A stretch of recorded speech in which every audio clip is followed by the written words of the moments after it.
네, 안녕하세요. 널스 남선생입니다. 오늘은 요양보호 관련 기초 지식의 호흡기계에 관한 기출 및 예상 문제를 풀어보도록 하겠습니다. 자, 첫 번째 문제입니다. 노화에 따른 호흡기계의 특성으로 옳은 것은? 자, 그래서 문제에서 호흡기계의 특성에 대해서 묻고 있고 1번 섬모 운동의 증가. 자, 우리 섬모가 뭐예요?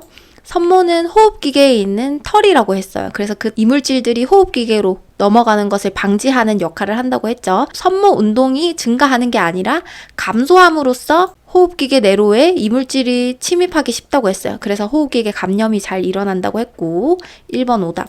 2번 폐포의 탄력성 증가. 자, 폐포는 우리 포도송이처럼 생긴 공기 주머니였어요. 그래서 그 공기 주머니가 공기를 잘 머금어 줘야 전신에 산소를 공급하는 역할을 했었죠. 근데 이 폐포의 탄력성이 감소해서 폐순환이 적어지는 게 노인의 특성이었어요. 그래서 폐순환량 감소로 폐활량이 줄어드는 것까지 기억을 해주시면 되고요. 그래서 2번도 오답. 3번 기침 반사 증가. 자, 우리 기도로 이물질이 들어갔을 때 기침이 나오게 돼요. 근데 이러한 기침 반사가 감소됨으로써 호흡기계 감염이 잘 발생했죠. 그래서 3번도 오답. 4번 호흡 근육의 근력 강화. 자, 호흡 근육의 근력이 강화되면 호흡이 용이해져야 돼요. 근데 우리 노인은 어땠어요? 폐활량이 줄어들고 호흡 근육의 위축과 근력이 약화돼서 호흡 증가 시에 쉽게 피로해진다고 했습니다. 그래서 근력 강화가 아니라 근력 약화가 정답이 되겠고요. 4번 오답. 5번 폐순환량 감소. 자, 폐순환량 감소는 정답이 될 수 있을 것 같아요. 왜? 폐포의 탄력성이 저하돼서 전체적인 폐순환량이 감소한다고 했습니다. 그래서 이번 문제 정답은 5번이 되겠고요. 넘어와서 노화에 따른 호흡기계의 특성으로 옳은 것은? 자, 마찬가지로 호흡기계의 특성에 대해서 묻고 있고 1번 호흡기계 감염 감소. 자, 우리 앞에 문제에서 봤듯이 호흡기계 감염이 증가한다고 했어요. 그 이유는 섬모 운동이 저하됐기 때문이었죠.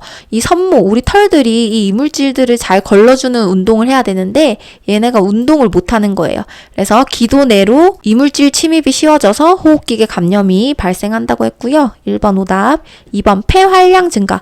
자, 폐활량이라는 건 내가 공기를 머금고 다시 그 공기를 내빼는 작업이 폐활량이에요. 폐포의 탄력성이 저하돼서 이러한 폐순환량 감소로 폐활량이 줄어든다고 했었죠. 그래서 증가는 오답이고요. 3번 호흡 근육의 위축. 그래서 노인의 특성으로 호흡 근육이 위축되고 근력이 약화된다고 했었죠. 그래서 호흡이 힘들다고 했어요. 그래서 3번은 정답이 될 수 있을 것 같고요.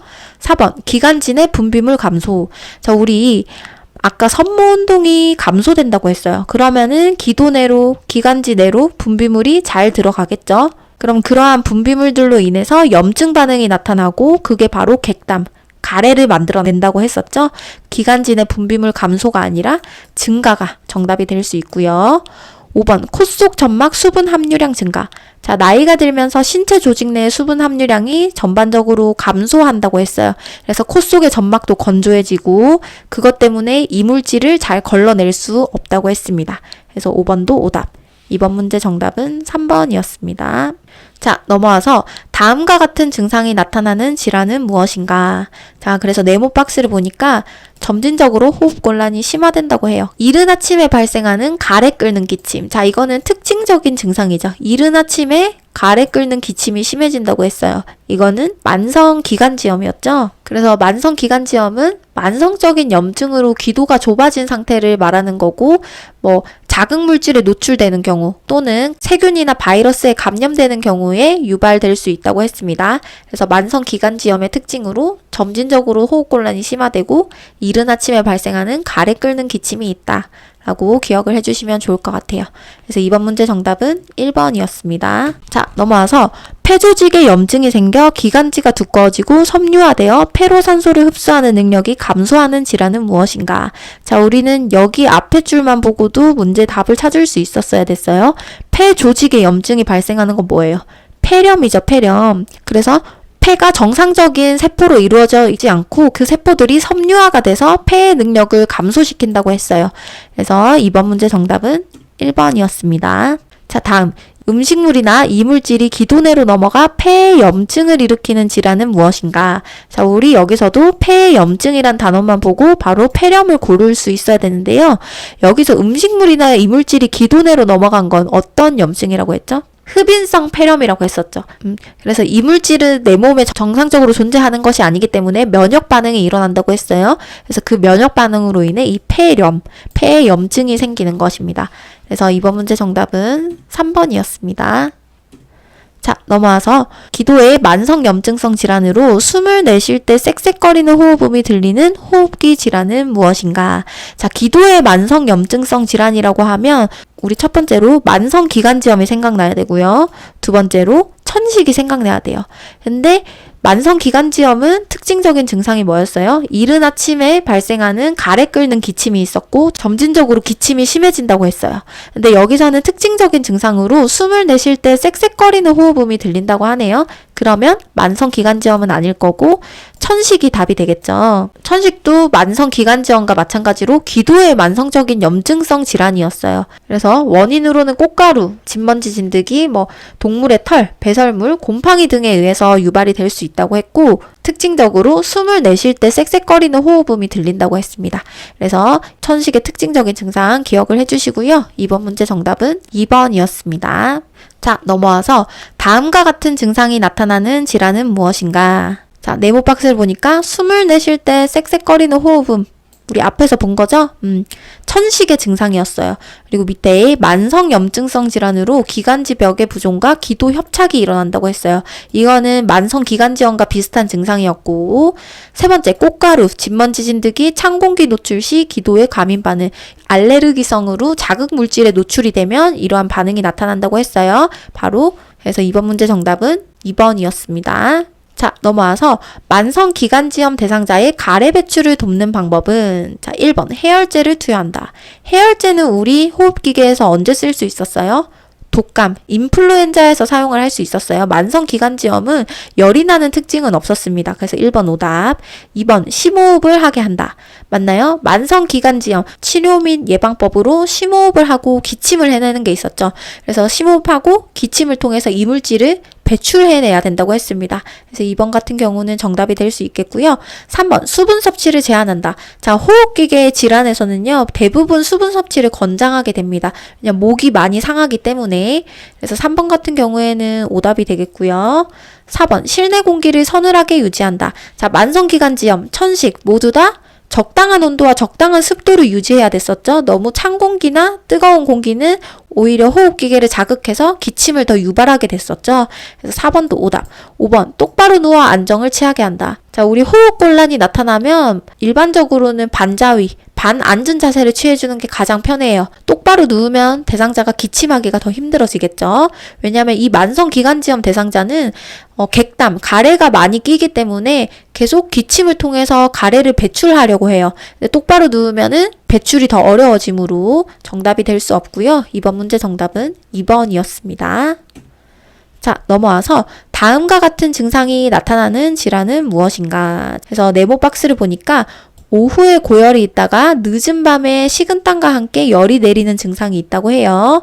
그리고 혈액성 가래, 농흉 및 객혈, 피가 섞인 거, 그리고 호흡곤란과 흉막염 등의 합병증. 자, 흉막에 염증이 생기는 거예요. 우리 폐를 둘러싸고 있는 막이 흉막이죠. 그래서 일단 혈액성 가래를 보인다는 것 자체가 조금 심한 질병에 속하는 거고 특징적인 증상은 바로 이거였어요. 오후에 고열이 있다가 늦은 밤에 식은땀과 함께 열이 내리는 증상. 그래서 폐렴 아니고 천식 아니고 신부전도 아니고 독감도 아니겠죠. 이번 문제 정답은 4번 폐결핵이었습니다. 자, 넘어와서 천식 대상자의 호흡곤란을 예방하는 방법으로 옳은 것은 자, 그래서 문제에서 천식 대상자라고 했어요. 우리 천식 대상자는 자극 물질이 있었죠? 진먼지 진드기, 동물의 털, 배설물, 곰팡이 등이 있었어요. 1번 바닥에 카펫을 깔아준다. 자, 카펫 먼지 생기기 쉽고 진먼지 진드기 등이 생기기 쉽죠. 그래서 1번 같은 경우에는 오히려 호흡곤란을 유발할 수 있고 2번 차고 건조한 공기로 환기한다. 자, 천식이랑 만성기관지염은 차고 건조한 공기 안 된다고 했어요. 적당한 습도와 적당한 온도를 유지해야 돼요. 3번 뜨거운 물로 침구류를 세탁한다. 자, 뜨거운 물로 소독하게 되면 살균의 효과가 있죠. 그럼 진먼지 진드기 등을 예방할 수 있어요. 그렇기 때문에 호흡곤란을 예방하는 데 도움을 줄 수 있고요. 4번 매년 폐렴구균을 예방접종한다. 자, 폐렴구균은 매년 하는 게 아니라 1회만 하면 되죠. 65세 이후에 1회 폐렴구균 백신을 예방접종하는 거였어요. 매년 하는 건 뭐죠? 인플루엔자 백신, 독감 예방 백신을 맞는 거였어요. 그래서 4번 같은 경우도 오답이 되겠고요. 5번, 운동 시작 전에는 기관지 확정제 사용을 금한다. 자, 운동을 하게 되면 더 급하게 호흡을 하게 되죠. 특히 이 천식 같은 경우에는 흥분이나 스트레스, 긴장감 등이 호흡곤란을 유발할 수 있는 요인이라고 했죠. 근데 운동을 하게 되면 우리 흥분하게 되죠. 그렇기 때문에 예방적으로 기관지 확장제 사용을 하는 게 도움이 되겠죠. 그래서 5번도 오답, 2번 문제 정답은 3번이었습니다. 자, 다음 문제에 결핵 대상자와 접촉한 후 요양보호사의 대처로 옳은 것은? 자, 그래서 문제에서 결핵 대상자와 접촉을 했다고 해요. 1번, 백일의 예방접종을 한다. 자, 백일의 예방접종은 백일의 균에 감염되는 것을 예방하기 위함이죠. 결핵과는 관련이 없고. 2번, 멸균 소독 가운을 착용한다. 자, 사실 이렇게 결핵 대상자와 접촉한 후에는 보호장구로 마스크를 끼는 게 가장 옳은 방법이겠죠. 가운보다는. 2번 오답. 3번, 예방적 항생제를 복용한다. 자, 우리 결핵균에 노출되게 되면 항결핵제를 복용하게 돼요. 그리고 이 사람은 일단 접촉만 한 거지 감염된 대상자가 아니기 때문에 약을 복용하는 거는 올바르지 않고요. 4번, 기침을 할 때는 손으로 가리고 한다. 자, 기침을 할 때 손으로 가리고 하는 게 아니라 우리 어떻게 해야 돼요? 휴지나 손수건을 사용해야 되고, 그마저도 없을 때는 소매 위쪽을 이용해서 입을 가리고 기침을 해야 된다고 했죠. 그래서 4번도 오답. 5번, 감염의 여부를 확인하기 위해 검사한다. 결핵 대상자와 접촉했을 때 요양보호사와 가족은 2주에서 1개월 이후에 검사가 필요하다고 했었죠. 그래서 5번은 정답이 될 수 있고요. 그래서 이번 문제 정답은 5번이 되겠습니다. 자, 넘어와서 다음 중 폐결핵에 대한 설명으로 옳은 것은 무엇인가? 1번, 치료 시 한 가지 약물만 투여한다. 자, 우리 결핵 치료 시에는 여러 가지 약물을 장기간 복용하게 된다고 했었죠. 그래서 1번 오답. 2번, 주기적으로 간 기능 검사와 객당 검사를 실시한다. 자, 객당 검사는 결핵균을 보기 위함이고, 간 기능 검사는 그만큼 많은 약을 사용하기 때문에 간이 괜찮은지 확인하기 위해서예요. 그래서 2번은 정답이 될 수 있겠고요. 3번, 단기간에 치료가 가능하다. 자, 아니죠. 결핵균 치료 시에는 여러 가지 약을 사용하고 복용 기간이 비교적 길다고 했었어요. 그래서 단기간에 치료가 어렵고. 4번, 증상이 좋아지면 약을 중단한다. 자, 증상이 좋아진다고 해서 약을 중단하는 게 아니라 결핵균이 완치된 후에 약을 중단하는 게 맞겠죠. 5번, 결핵은 감염성이 없다. 자, 결핵은 감염성이 있었죠. 그래서 격리를 해서 대상자를 치료했었어요. 그래서 5번도 오답. 2번 문제 정답은 2번이었습니다. 자, 넘어와서 인플루엔자 바이러스에 의한 감염병으로 겨울철에 유행하는 질환은? 자, 우리 인플루엔자 바이러스 이 단어만 보고도 바로 정답을 고를 수 있어야 되죠. 그래서 정답은 독감이고요. 그래서 독감은 겨울철에 유행하고 고열과 함께 기침 등의 호흡기 증상을 일으키는 질환이라고 했어요. 갑작스러운 발열이 일어날 수 있고 전신 세약감 등이 증상이었어요. 그래서 매년 1회 예방접종을 통해 인플루엔자 감염을 예방하는 게 최선의 방법이었습니다. 이번 문제 정답은 2번이었습니다. 네, 이번 문제풀이 영상은 여기까지입니다. 구독과 좋아요 부탁드립니다. 감사합니다.